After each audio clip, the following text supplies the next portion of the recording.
सभी को जय जिनेन्द्र। ऑनलाइन बहुमुखी व्यक्तित्व निर्माण शिविर की कक्षाएं आप सभी निरंतर पढ़ रहे हैं। आज की कक्षा में हमें तत्व के बारे में समझना है, क्योंकि इसी के श्रद्धान करने से, इनके जानने से ही हमें सम्यक दर्शन की प्राप्ति होती है। जो सम्यक दर्शन हमारी आत्मा का कल्याण करता है।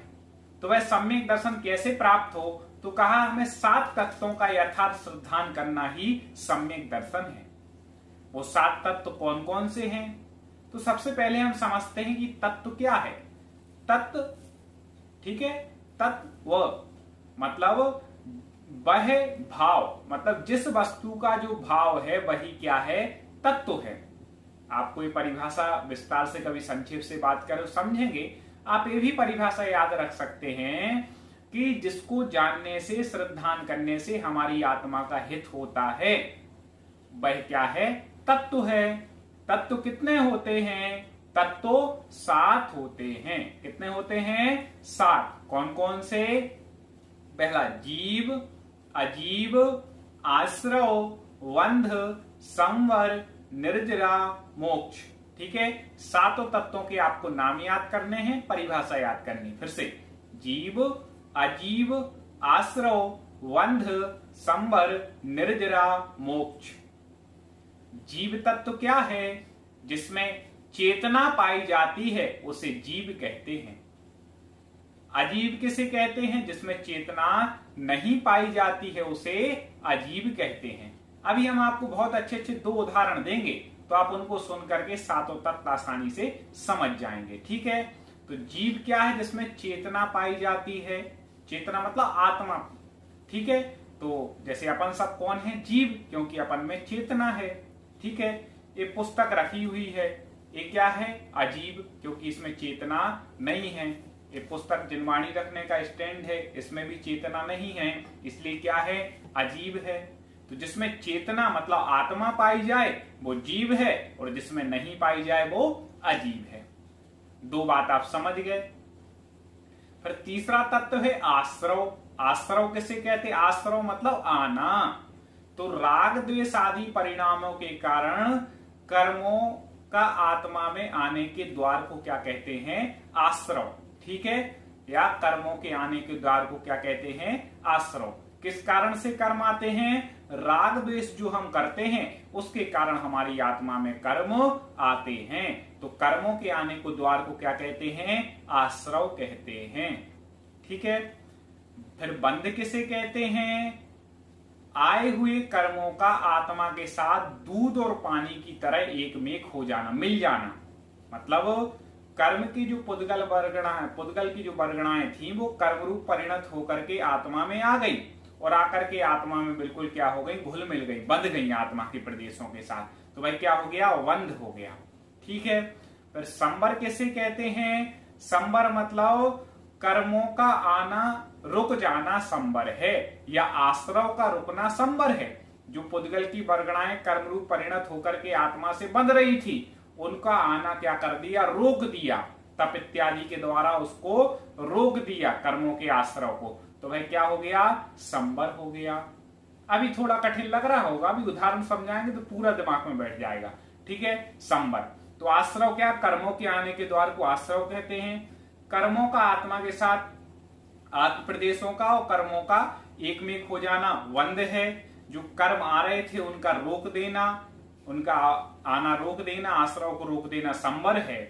और अब आत्मा में नए कर्मों का आना तो रोक दिया, लेकिन पुराने जो कर्म बंधे हैं तो उन कर्मों का एक देश रूप से झड़ना, क्षय करना, नष्ट करना क्या है? निर्जरा है। एक एक करके उन कर्मों को झड़ा रहे हैं, वह क्या है? निर्जरा है। और आत्मा से पूरे 8 कर्म नष्ट हो गए। जो ज्ञान वर्ण आदि कर्म पड़े ना, उन कर्मों की बात कर रहे हैं। तो जब 8 कर्म नष्ट हो गए तो क्या हो जाएगा? मोक्ष हो जाएगा।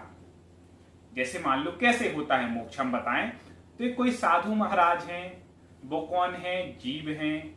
मन वचन काय की चंचलता के कारण कर्मों का आश्रव हो रहा है।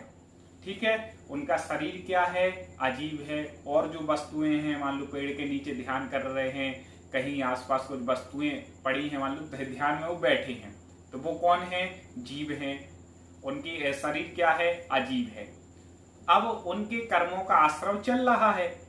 आयु कर्म को छोड़ करके शेष 7 कर्मों का निरंतर आश्रव होता है। मतलब कर्म जो पुद्गल की वर्णाएं कर्म में परिणत होकर के उनकी आत्मा में आ रही हैं, आश्रव हो रहा है।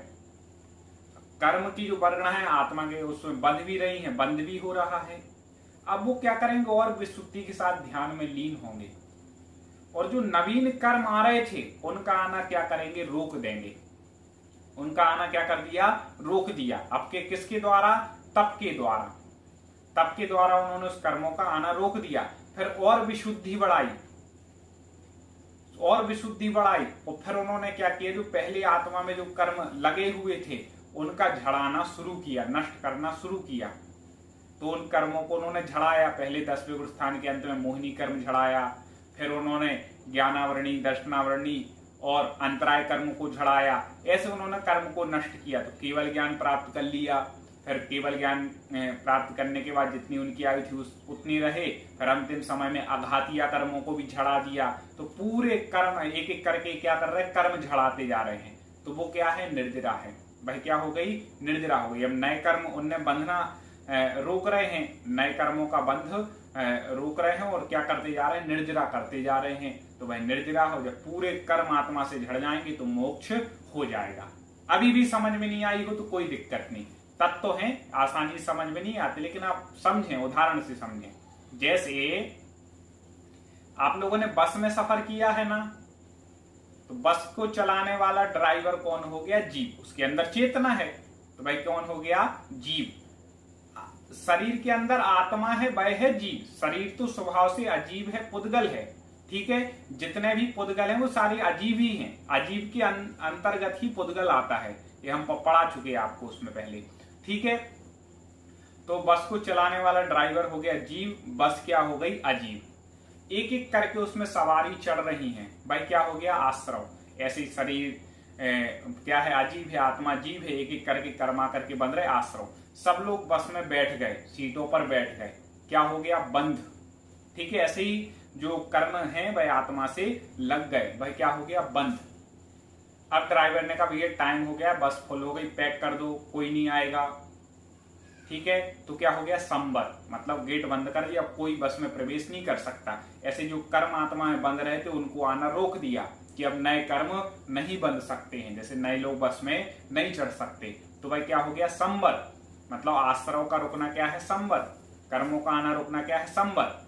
अब ठीक है, बस चली, बंधे रहे वो कर्म, बस चली। जब बस का टाइम हो गया स्टॉप पे पहुंचने का, दूसरी जगह जहां लोगों को उतरना था, तो बस पहुंची, एक एक करके लोग उतरे, ठीक है। एक एक करके लोग उतर रहे हैं। ऐसी आत्मा से क्या हो रहा है, एक एक करके कर्म झड़ा रहे हैं। साधु लोग ध्यान कर रहे, तप कर रहे, कर्मों को उदय में ला रहे हो, झड़ा रहे हैं। तो वह क्या हो गई, निर्जरा हो गई। एक एक करके लोग बस से उतर रहे हैं। एक बार में पूरे तो उतर नहीं जाएंगे कि एक बार में 100 के 100 लोग एक बार में उतर गए, 50 लोग एक बार में, एक एक करके उतरते। तो एक एक करके ऐसी कर्म झड़ते हैं, तो वह निर्जरा हो गई। जब पूरी बस खाली तो मोक्ष। ऐसी आत्मा कर्मों से पूर्णतः रहित हो गई, सारे कर्म नष्ट हो गए तो मोक्ष हो गया, ठीक है। आगे आपको समझ में कि बस चलाने वाला जीव है, बस अजीब है, एक एक करके लोग चढ़ रहे हैं, आश्रव है, उस बस में बैठ गए, बंद है, नए लोगों का आना रोक दिया, संबर है, एक एक करके लोग बस से उतर रहे, निर्जरा है। जब पूरी बस खाली हो गई तो क्या हो गया, मोक्ष हो गया। एक उदाहरण और समझा देते हैं। आप लोग नाव में भी बैठे होंगे, नाव को चलाने वाला कौन है, जीव है। नाव कौन है, अजीब है, ठीक है। अब नाव में आप बैठ कर चले जा रहे हैं, एक एक कर चले जा रहे हैं। अब थोड़ी देर बाद क्या हुआ, नाव में एक छिद्र हो गया, तो छिद्र से पानी आने लगा, तो भाई क्या है, आश्रव। ऐसी आत्मा में कर्म आने लगे।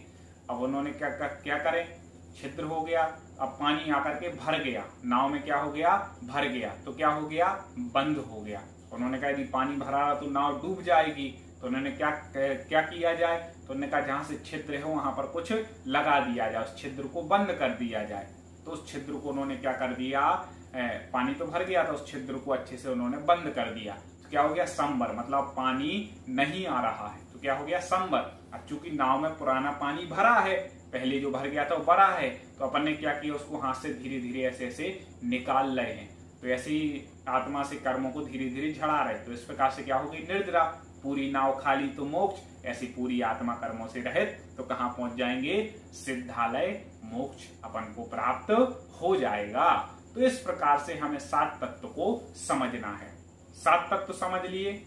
अब हमें 9 पदार्थों को और इस वीडियो में समझना है। दोनों चीजें समझनी है। 7 तत्व तो आप समझ गए, जीव, अजीव, आश्रव, बंध, संबंध, निर्द्राव, मोक्ष। 7 तत्व। 9 पदार्थ क्या हैं? वो 9 कौन कौन से हैं? तो ये 7 तत्व हो गए और इनमें 2 चीजें और जोड़ दो, पुण्य और पाप, तो इनको मिलाकर के बन जाते हैं 9 पदार्थ। 7 तत्व जीवादि और पुण्य और पाप, इनको मिलाकर के क्या बनते हैं? 9 पदार्थ बनते हैं। तो पुण्य और पाप को और समझ लेते हैं। पुण्य क्या है? जिससे हमें अभीष्ट वस्तु की प्राप्ति होती है, मतलब इच्छित वस्तु मिल जाए और हमें सुख का अनुभव होता है, वही क्या है? पुण्य है। जैसे जब हमारे पुण्य का उदय आता है तो हम जैसा चाहते हैं, जो वस्तु चाहते हैं वो हमें मिल जाती, हमें जिसमें आनंद होता है वो सब कुछ हमें प्राप्त होता है। मान लो आपने सोचा कि हमें मोबाइल चाहिए है, पापा हमें दिला दें, आपके पुण्य का योग होगा तो उनके ही विचार होंगे, चलो अपने बेटे को दिला दें। ठीक है, आपको अभीष्ट वस्तु मिल गई तो वह क्या है? पुण्य है। आपका मन हुआ कि हमें जिनेंद्र भगवान के दर्शन करने, हमें दर्शन मिल जाएं, और आपको दर्शन का सौभाग्य मिल गया, आपका पुण्य है। आपका मन हुआ मैं गुरुओं के दर्शन करने जाना है, उनके हमें दर्शन मिल जाएं, आपको जाने का अवसर मिल गया, पुण्य है। आपका मन हुआ मैं शिखर जी की वंदना करनी है, आपको वहां जाने का अवसर मिल गया, आपका पुण्य है। तो जिससे हमें अभिष्ट फल की प्राप्ति होती, जो देता है भाई क्या है? पुण्य है। जो हमें इष्ट है, जिससे मिलता है वो पुण्य है। और पाप क्या है? जिससे हमें अनिष्ट कारक वस्तु की प्राप्ति होती है, या हम जो चाहते हैं वैसा नहीं हो पाता, वही क्या है? पाप है। जिसके उदय के कारण हमें इष्ट वस्तु की प्राप्ति ना हो, वही क्या है? पाप है। अब जैसे मान लो किसी ने सोचा कि हमारे लिए आज क्या करना है, कि हमें कहीं बाहर घूमने जाना है, कोई ले जाए, लेकिन आपको कोई ले नहीं जा रहा है। आपका मन है लेकिन आपके मन का नहीं हो पा रहा है, क्योंकि पुण्य नहीं है कहीं ना कहीं। जैसा हम चाहते हमारे मन का नहीं हो रहा, हमें इष्ट वस्तु नहीं मिल रही, मतलब अभी हमारा पुण्य का उदय नहीं आया है।